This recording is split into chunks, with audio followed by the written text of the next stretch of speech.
আসফাকুল্লাহ নাইয়ার পরে এবার স্ক্যানারে কিঞ্জল নন্দ। আরজিকর আন্দোলনের অন্যতম মুখ চিকিৎসক কিঞ্জল নন্দ।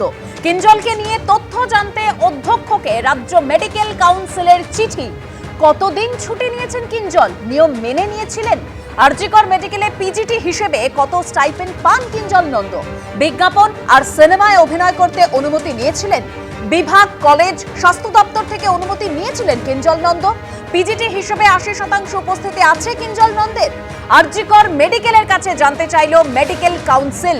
কিঞ্জল নিয়ে তথ্য জানতে নবান্ন স্বাস্থ্য সচিবকেও ইমেল করেছে মেডিকেল কাউন্সিল।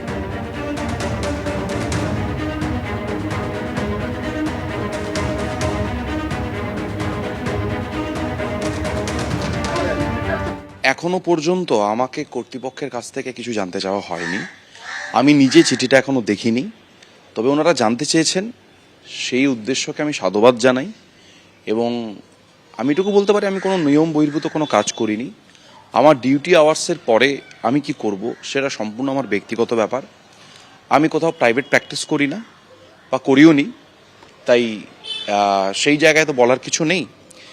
এবং আমি তারপরে কিভাবে আমার সময় কাটাবো বা আমার রিক্রিয়েশন বা আমি কি করব সেটা সম্পূর্ণ আমার ব্যাপার। আমার প্রশ্নটা হচ্ছে, মেডিকেল কাউন্সিলের যদি এতটাই সৎ উদ্দেশ্য থাকে, তাহলে যার নামে এরকম আর্থিক দুর্নীতির অভিযোগ, সন্দীপ ঘোষ, তার বিরুদ্ধে ওনারা কি ব্যবস্থা নিয়েছেন? বা বিরূপাক্ষ বিশ্বাস, অভিজ্ঞ, এদের এগেনস্টে যে ভুরি ভুরি অভিযোগ জমা পড়েছে, তার এগেনস্টে কি ব্যবস্থা নিচ্ছেন? এবং ওনারা বলেছেন আমার আইটি ফাইল করে দেখে নেবেন কি হয়। মানে ওনারা দেখলে সেটা খুব হাসি পাবেন, ওনারাই ভাবেন এ বাবা কি করলাম। আমি যতদূর আমার জ্ঞান যতদূর আছে, সবটা তো আমি জানি না, যতদূর আমার জ্ঞান, এটা মেডিকেল কাউন্সিলের কাজ নয়। আমার অ্যাটেন্ডেন্স কি হচ্ছে না হচ্ছে সেটা জানতে পারে একমাত্র আমার university, medical council. Kinjal Nanda তিনি বলছেন, যাদের বিরুদ্ধে আরজিকর ঘটনার পর ভুরি ভুরি অভিযোগ সামনে এসেছিল, তাদের বিরুদ্ধে কি ব্যবস্থা নিয়েছে মেডিকেল কাউন্সিল? এই পাল্টা প্রশ্ন করেছেন কিঞ্জল নন্দ। মেডিকেল কাউন্সিলের তরফে কি বলা হচ্ছে শোনাবো আপনাদের।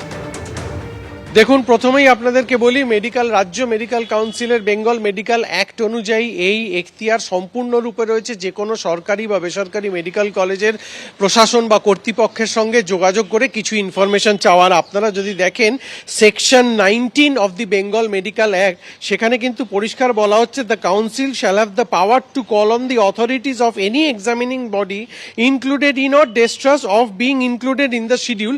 সেকশন বিতে বলা হচ্ছে, to provide facilities to the council shall have the power to inspect any medical college or school or institution where candidates for examination by such examining bodies are trend.